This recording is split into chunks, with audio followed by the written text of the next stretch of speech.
Good morning dear students.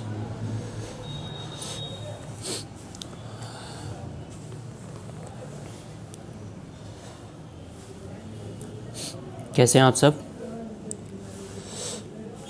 आज के इस लेक्चर में हम देखेंगे 10th क्लास का जो इंग्लिश है उसका NCERT का चैप्टर है ग्लिम्स ऑफ इंडिया, जिसमें कि 3 पार्ट हैं। एक baker from Goa written by Lucio Rodrigues, Coorg और टी फ्रॉम असम, जिसमें कि आज हम देखने वाले हैं बेकर फ्रॉम गोवा। ओके, तो आपको पेन कॉपी कुछ भी लेकर नहीं बैठना है, बस आप सुनते जाइए।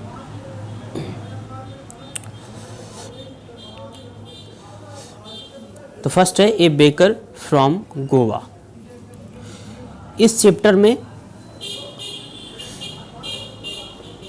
राइटर ने एक बेकर के बारे में डिस्क्राइब करा है।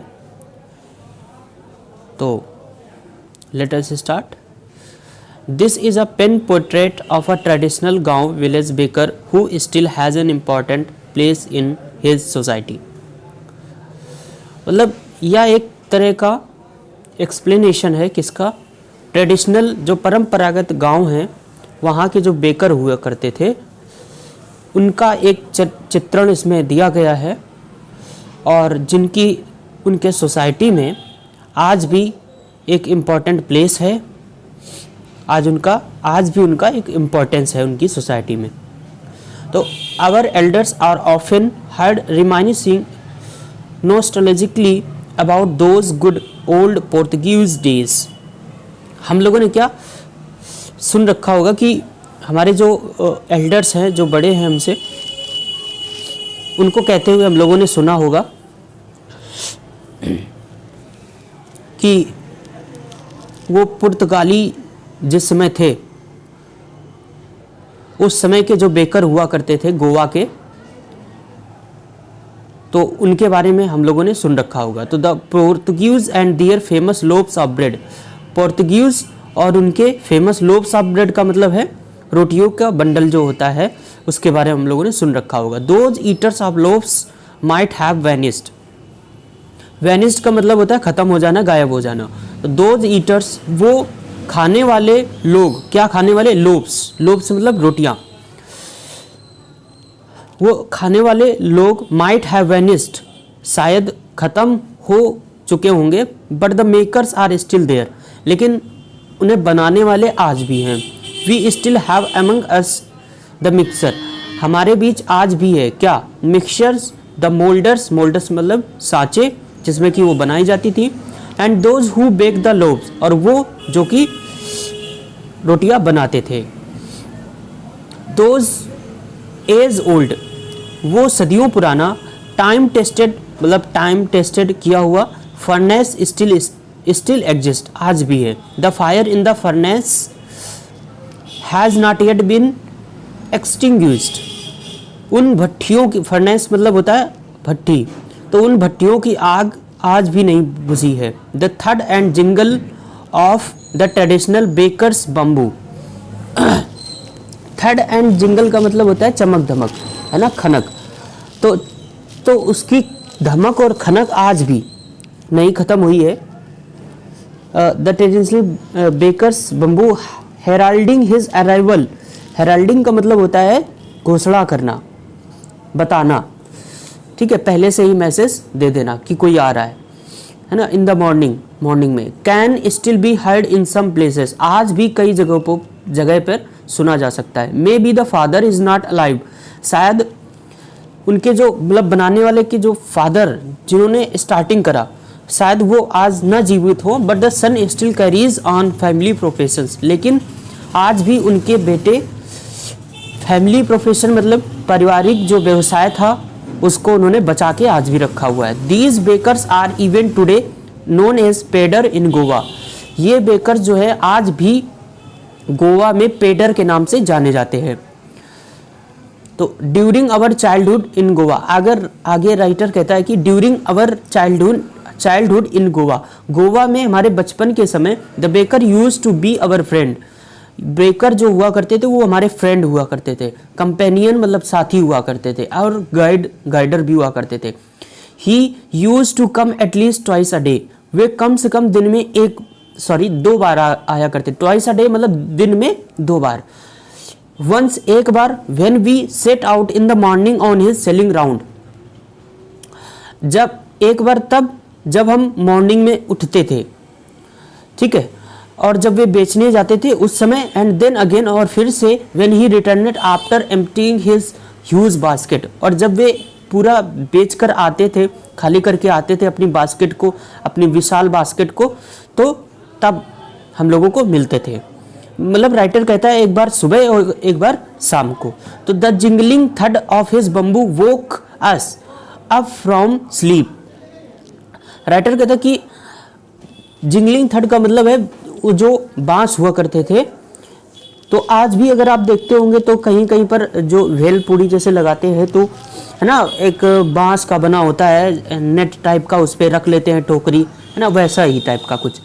तो उसको, उसकी आवाज़ हमें जगा देती थी।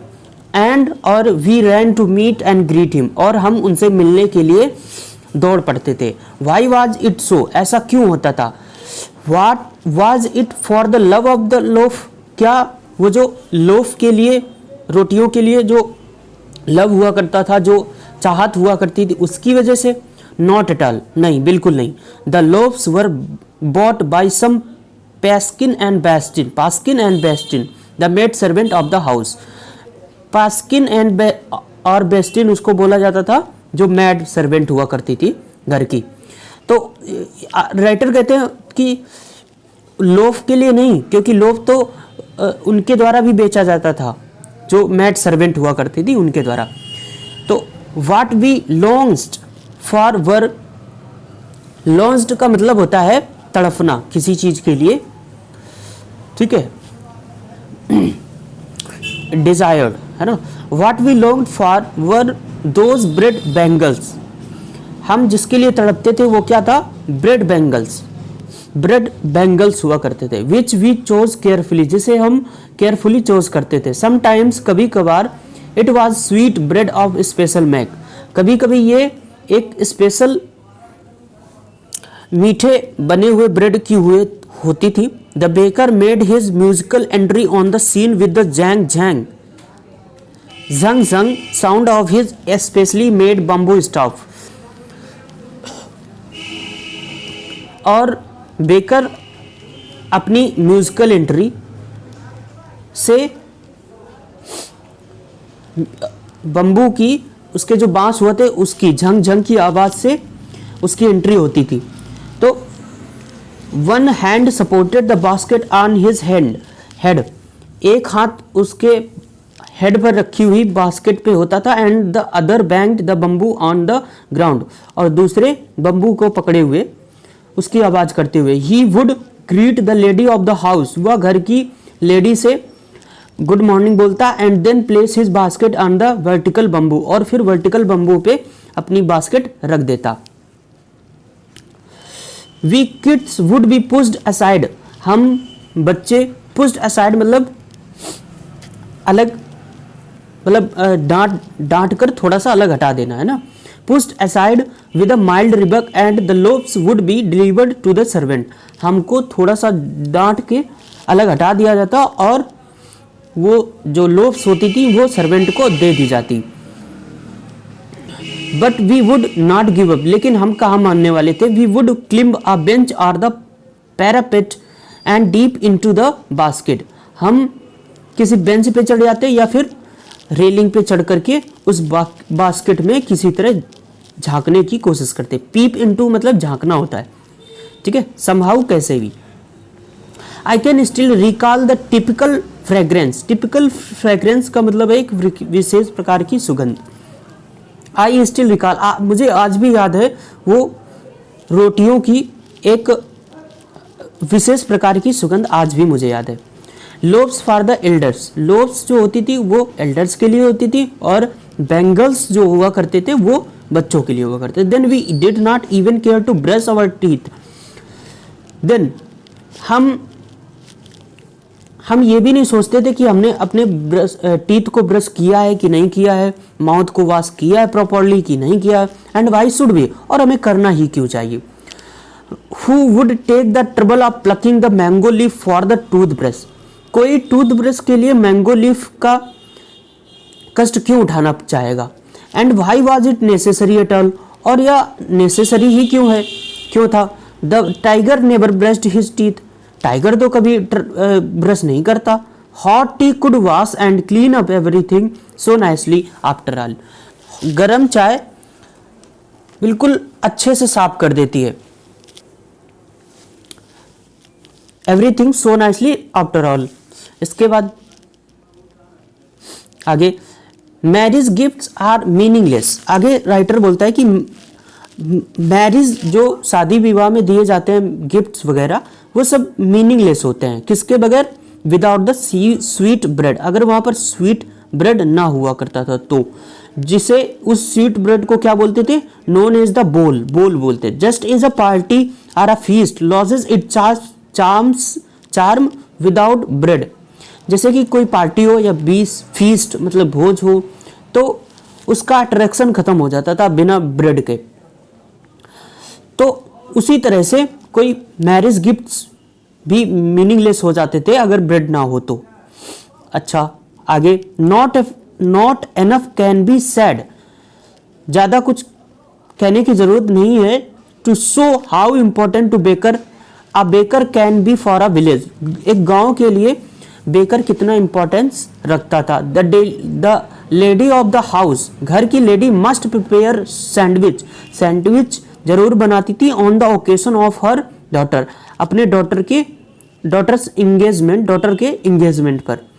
Cakes and bolinhas are a must for Christmas as well as other festival, cake और बुलिहन्स जरूर बनाए जाते थे, जैसे क्रिसमस पे भी बनाए जाते हैं एज वेल अदर फेस्टिवल, और भी फेस्टिवल होते हैं उन पे भी बनाए जाते थे। दस इस प्रकार the presence of the baker's furnace in the village is absolutely essential. इस प्रकार से जो बेकर की जो भट्टी हुआ करती थी वो गांव में होना एक एब्सोल्युटली एसेंशियल हुआ करता था, मतलब बिल्कुल आवश्यक हुआ करता था। The baker or bread seller of those days, उस समय के ब्रेड सेलर जो हुआ करते थे हैड अ पेकुलर ड्रेस, उनके पास एक विशेष अजीब प्रकार की, पेकुलियर मतलब होता है अजीब प्रकार की ड्रेस हुआ करती थी, जैसे क्या बोलते थे? काबाई, ठीक है, नोन एज द कबई। It was a single piece long frock reaching down to the knees, यह एक सिंगल पीस होती थी फ्रॉक की जो कि नीज मतलब घुटनों तक हुआ करती थी। हमारे चाइल्डहुड में मतलब बचपन में we saw bakers wearing a shirt, हमने बेकर्स को देखा है wearing a shirt and trousers which were shorter than full length, जो कि फुल लेंथ से थोड़ा कम हुआ करती थी। Once and longer than half pants, और निक्कर से थोड़ा बड़ी हुआ करती। इवन टुडे, आज भी anyone who wears a half pant, अगर कोई हाफ पैंट पहनता है which reaches just below the knees, अगर वह थोड़ा घुटनों से नीचे होती तो invites the comment that he is dressed like a poder, उसे क्या लोग बोलते हैं कि वह पेडर जैसा पहना हुआ है। The baker usually collected his bills at the end of the month, baker जो मोस्टली क्या करते हैं महीने के लास्ट में अंत में अपना बिल जो है की मांग करते हैं। Monthly accounts used to be recorded on some wall in pencil, और मंथली जो अकाउंट्स हुआ करता था उसे वो लोग क्या करते थे? Wall in pencil, some on the wall in pencil, pencil से दीवार पर लिख दिया करते थे। Baking was indeed a profitable profession in the old days, पुराने समय में, प्राचीन समय में ये बेकिंग करना एक प्रॉफिटेबल प्रोफेशन मतलब लाभदायक व्यवसाय हुआ करता था। The baker and his family never starved, baker और उसकी फैमिली कभी भी भूखे नहीं मरते थे। ही व हिज फैमिली, उसका परिवार, एंड हिज सर्वेंट्स और उसके नौकर, always looked happy and prosperous, हमेशा हैप्पी और संपन्न दिखते थे। दियर प्लम्प फिजिक का मतलब है हट्टे कट्टे, मोटे ताजे, मोटा ताजा शरीर, ठीक है। Was an open testimony to this, इसके लिए एक खुला प्रमाण था। इवन टुडे, आज भी any person with a jackfruit like physical appearance is easily compare to a baker. Even today, आज भी अगर कोई व्यक्ति जैक फ्रूट लाइक, अगर वो कटहल जैसा दिखता है तो उसे कंपेयर किया जाता है किससे? बेकर से, कि वह बेकर है। सो डियर स्टूडेंट्स, ये इस चैप्टर का पहला पार्ट ओवर होता है। अगर आप चैनल पर नए हैं तो सब्सक्राइब कर लीजिए, क्योंकि जो आपके एग्ज़ाम होने वाले 2024 में, उसमें हम आपको बहुत ज़्यादा हेल्प देने वाले हैं।